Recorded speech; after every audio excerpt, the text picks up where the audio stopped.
ये 27 तारीख को हमारे एक एफआईआर रजिस्टर्ड हुई थी पीएस नजरगढ़ में, एफआईआर नंबर 293/26 अंडर सेक्शन 109.1 और 35 बीएनएस में।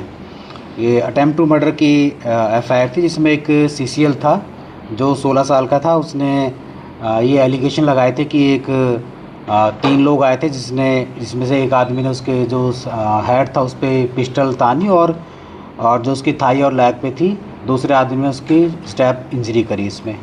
तो पीसीआर कॉल और कंप्लेंट के आधार पे हमने इसमें एफआईआर रजिस्टर करी और इन्वेस्टिगेशन को जारी रखा।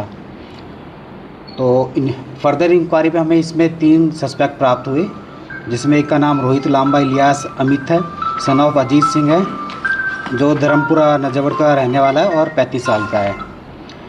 ये पीएस नजरगढ़ का बीसी रहा है और इस पर की ऑलरेडी 15 से ज़्यादा की इन्वॉल्वमेंट है। तो इन्वॉल्वमेंट इसकी हमारे दिल्ली के थाने के अलावा जो बाहर के एनसीआर के जो स्टेट्स हैं, हरियाणा और ये नोएडा की इसकी इन्वॉल्वमेंट है। जो रोहित लांबा है, पहले भी इस पे 2 लाख का ये इनामी बंदा रह चुका और कहा जाता है कि अशोक प्रधान का जो गैंग है उसके साथ जुड़ा हुआ है। इसके अलावा जो दूसरा सस्पेक्ट था वो ऋतिक इलियास गोलू बंजारा है, जो धर्मपुरा नजरगढ़ का रहने वाला है, 21 साल का है और उसकी भी 4 ऑलरेडी इन्वॉल्वमेंट है। तीसरा इसमें आदित्य है, ये भी धर्मपुरा नजरगढ़ का रहने वाला और ये भी इसकी उम्र भी 20 साल है।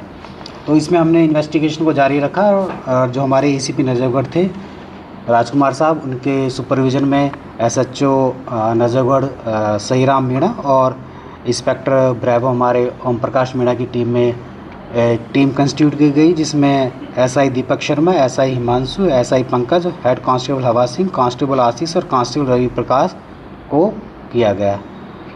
तो उसमें जो हमारे सब इंस्पेक्टर दीपक शर्मा थे, उसे इन्फॉर्मेशन मिली कि जो हमारे इस केस के जो अभियुक्त हैं तो वो साईं बाबा मंदिर शक्ति नगर एक्सटेंशन पर आने वाले हैं। तो कल सुबह ये इनके सर्च में ये गए तो वहाँ पे ये हमें वहाँ पे 2 लोग, ये रोहित लांबा इलियास अमित मिला और दूसरा ऋतिक इलियास गोलू हम लोगों को मिल गया। तो लीगल फॉर्मेलिटी करते हुए हमने इन दोनों को वहीं से अरेस्ट किया और जो आगे की जो कार्रवाई थी उसको जारी रखा। ड्यूरिंग इंट्रोगेशन हमें ये पता चला कि जो ऋतिक ने जो पिस्टल तानी थी उस पर, और ये भी पता चला कि इसके पास ऑलरेडी कई पिस्टल और लोगों को वहाँ पे जो दूसरी इलीगल एक्टिविटीज़ है उसमें भी इन्वॉल्वमेंट रहता है। तो इसकी इंट्रोगेशन के आधार पे हम इसको पिस्टल रिकवर कराने के लिए ओल्ड ककरोला डेन रोड घासीपुरा ले गए।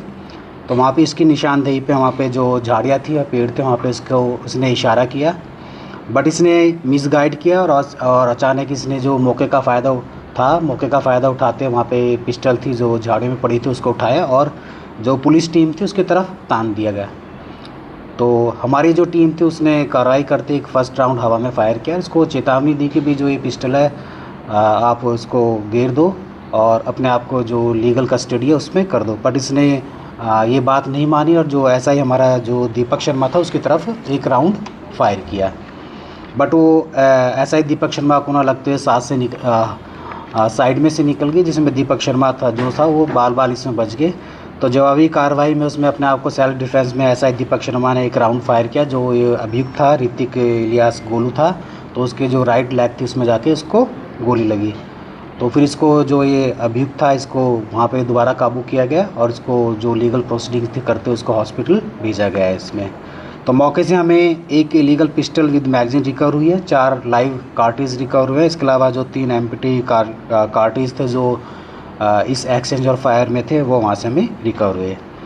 क्योंकि इंसिडेंट हुआ तो इस इंसिडेंट के आधार पर हमने एक नई एफआईआर 296/26 अंडर सेक्शन 221, 132 और 109.1 बीएनएस में और आर्म्स एक्ट में रजिस्टर किया है। इस केस की अभी फर्दर इन्वेस्टिगेशन जारी है और जो भी बचे हुए अभियुक्त है उनकी तलाश हम लोग कर रहे हैं। जो 15 मामले इस पर थे वो किस तरह के मामले हैं? इस पे डिफरेंट तरह के मामले थे। इसमें murder, attempt to murder, robbery, snatching, theft, सभी तरह के इसमें मामले इस पे दर्ज थे। सर ये जो रोहित लांबा था, रोहित लांबा बता रहे हैं कि रोहित लांबा के ऊपर पहले भी कई बार अटैम्प्ट हो चुका है। रोहित लांबा और नीरज भवाना, हिमांशु बाबू, इनकी कोई त्रिकोणीय गैंगवारी चल रही है जिसके अंदर आपसी रंजिश को लेकर पहले भी कई वारदातों को अंजाम दिया जा चुका है। और रोहित लांबा एक बिंदु बताया जा रहा था इस गैंगवारी का, जिसको आपने इस पूरे गैंग को, इसको रोहित लांबा उसके साथियों को उठा लिया था, कहीं ना कहीं लगाम लगा दी थी। तो इसको लेकर और भी जगह पूछताछ होगी क्या नीरज बवाना से या फिर भाऊ गैंग से किसी से इसको लेकर कुछ खुलासा हो सकता है? ये हमारे संज्ञान में है कि क्योंकि ये संज्ञान में है कि जो अशोक प्रधान है उसके साथ ये जुड़ा हुआ था। उसके अलावा जो दूसरे गैंग्स है उसके साथ भी इसकी एक तरह की राइवलरी थी। इसमें पहले भी दोनों के पक्षों की तरफ से मुकदमे हो चुके हैं और पहले भी इसमें कार्रवाई हुई है। और बताया गया कि जैसे ये पहले भी 2 लाख का इनामी बदमाश था जिस पे पहले भी अरेस्ट हो चुका है।